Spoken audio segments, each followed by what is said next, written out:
It's like being a mobile farmer in a bus, pulling a wagon with goats, traveling a bit, and also closing the waste stream. I wanted to create soil in the bus with their droppings and their beddings, because that's where they slept at night. I wanted to turn that into soil. So in the back of the bus, I built a compost bin where all my compost went. It's totally gonna boil. It was also a platform that I could hang out on. So everything had stacked functions, multiple uses. And this was gonna be the char aspect of making soil. So I had the goat bedding, which is manure and urine, wood chips, alfalfa sometimes, straw, sawdust, all kinds of things just for bedding. And then that mixed with bokashi that I had made before I left home, but I actively make bokashi as well. Can be made out of spent grain, so that's another resource utilizing the waste stream, and can be inoculated. This is a Paul Olivier 150 to 500 forced air top lit updraft gasifier. Paul is an American who has lived in Vietnam for nearly 20 years and has spent 16 years developing small combined heat and biochar gasifiers. The fan supplies primary air from below, the batch is lit from above, and the active heat zone gradually moves down through the material. I'm using rice hulls in this run with a small amount of dry needles to establish the fire. Okay, so look, it's about to boil over. I'm not going to pretend that that handle wasn't hot. I did bring gloves, which I'm going to go get. So, let's see if we can modulate. These are great. These are my goat skin gloves. Highly recommend. So I'm going to turn this down, see if we can modulate the heat.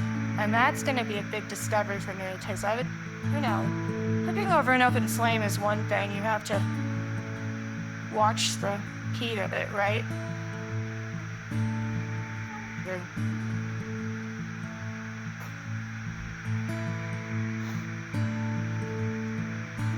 Oh man, you tech geeks out there are gonna love this. It's fun. It's fun. It really is. Top and bottom. I found it. I found the column.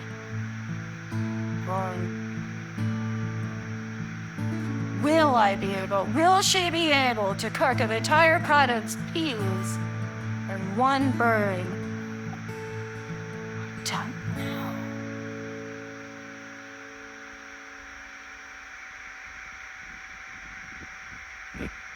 And so you have to quench it immediately upon extinguishing that flame, because as soon as you stop, all that biochar that you just created will ignite.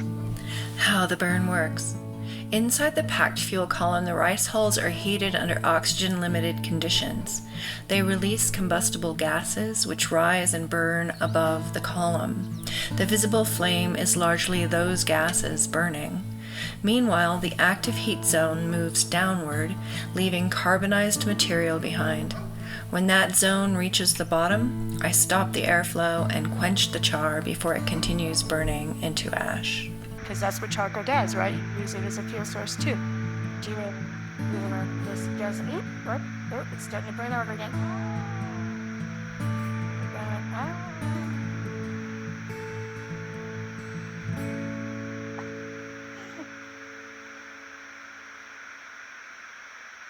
Watched pot always boils over. I mean, never boils over.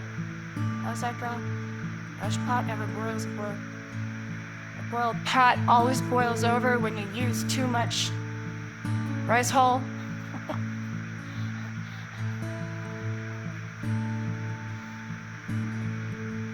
Oh. Yeah, it's just boiling away over there. I mean, what a pretty little technology. I'm thrilled with it. This bag of that bag over there is rice hull, and you can get it at like any kind of. I got it there's a place in Colorado that puts together different kinds of grass seed, and they sell it by the bulk like that. It's a very light thing. but it's a lot of material. So that's what's fun about rice hull too. It's very light, but it makes a lot of material. I also like rice hull for biochar because it's got this beautiful shape, this little cup shape, which is one reason I was excited about the pine needle, because it's also small. Seems like the small pieces of biochar is going to extend the surface area of the material to be exposed to the microbes in the soil, to the moisture. So it's going to be a more uniform use of biochar when you can keep it small like that and uniform, which is why I like the rice hull. Okay, the column is getting low to the bottom, so we're getting close to being able to pour it out and quench it and look at it as biochar. That'll be fun. Look, there they are. Aren't they pretty? That's wild. If I had soaked these beforehand, there's a very good likelihood that this would have been a perfectly full cooked meal in the time it took to make this column of biochar. That is wildly satisfying. Wow. All right. That aside, turn this off, get your gloves on. Now you get to see the exciting part. Let's find out.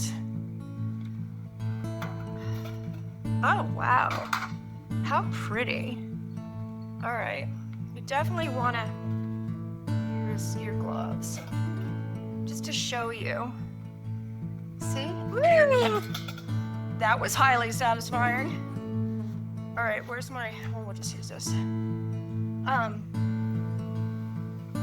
There's hardly any conversion to ash whatsoever.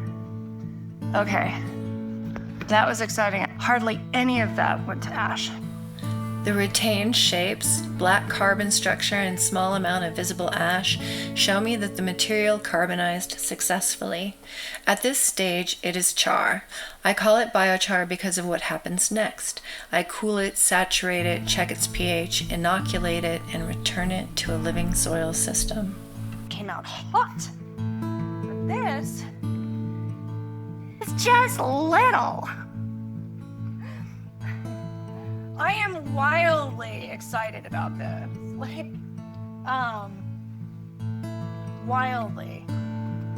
wildly excited about this. Yeah. That is beautiful. Wow, I'm impressed. One batch of rice hulls gave me enough heat to boil split peas, fry tempeh, and leave behind char for soil. That is why this small machine matters to me. Paul Olivier designed the gasifier, and he is currently looking for an organization capable of producing and distributing his gasifiers internationally. I have included his work below. In the next part, I will show you how I saturate this char, check its pH, inoculate it, and introduce it into the soils I am making here in the Jemez Mountains. One practice, many returns.